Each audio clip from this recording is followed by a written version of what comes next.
What's up, everyone? It's your boy NornRad89 here. Today, bringing you a video where we are going to be ranking all the live-action series of Star Wars so far. We have three. We got The Mandalorian. We got Obi-Wan Kenobi that just dropped, and we finished that one. And we have the Book of Boba Fett. And today we're going to rank all of them. And of course, this is just my list, my personal opinion of how I felt about the series, which ones I enjoyed the most, and all that kind of stuff. And that means I would love to hear from all of you in the comments section. Share your list down there. Let me know the reasons of why, which series is your favorite, and what you've enjoyed so far of the live-action Star Wars. Now let's get into this ranking. Roll it!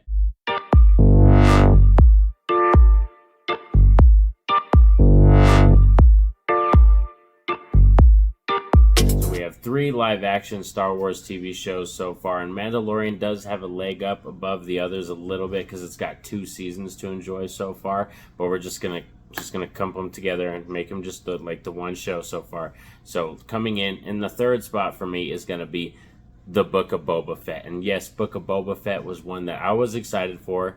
I wasn't super excited for, though, because I must confess I'm not the hugest fan of Boba Fett. He's not like my favorite character in the Star Wars universe or near the top or anything like that. So I was excited because it was more Star Wars content and I wanted to see what the next live action TV series was going to be like. But I wasn't excited because it was Boba Fett or anything like that. And this one, the reason it's at the number 3 spot is I really did have some fun with this show. And there are some really good moments and some fun times. Good cameos, like Cad Bane being in the show is one of my favorite parts of it. But I feel like this one was kind of a slog. It was just boring, criminally boring for like the first 3 episodes. Until Mandalorian actually came into this show, that's when I got on board. And then we got our Mando, him joining in. Then we got our Luke and Grogu cameo, Cad Bane. It took off after that, But the first 3 episodes, I wasn't really on board when we were just clearly focusing on Boba Fett. And the way that they portray Boba Fett in this show, he doesn't come across as the smartest character. He's honorable. You can trust him, and he's down to back you up. But he's not the freaking smartest tool in the toolbox or nothing like that. So this show didn't do anything good in helping portray the image and making Boba Fett look like a smarter character or anything like that. Like, he does some stupid stuff in this show, and that kind of bothered me. So that's why this one's sitting here at this number 3 spot. Coming in at number 2 is going to be our most recent entry, the Obi-Wan Kenobi series. And this is one that there's a lot of controversy going on around online for this one.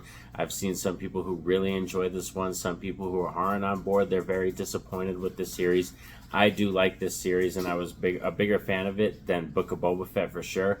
But there are some glaring negatives that come along with this show. Do I love seeing Ewan McGregor and Obi-Wan Kenobi back and Darth Vader? And yeah, I love all that stuff. It was great to see him back, and he sinks right back into the role. And you can tell Ewan McGregor, he was made to play Obi-Wan Kenobi. It was just meant to be. And I didn't expect Leia and Luke to be such a primary focus in this show, and they really are prominent and in the forefront of the show. So that was really cool. We get Reva, the introduction of a new character, and her redemption at the end of the series. So there are some really cool stuff about this show that I enjoyed, and I, like I said, had a lot more fun than Book of Boba Fett. But the glaring negatives with me for this show is the writing. There's a lot of writing conveniences and inconveniences in this show that really do hurt the original trilogy, and just the fact that don't make the story of this show that connective, that gripping. And if this show could have been 2 more episodes longer, I'm really telling you, this show, Obi-Wan Kenobi series, needed 2 more episodes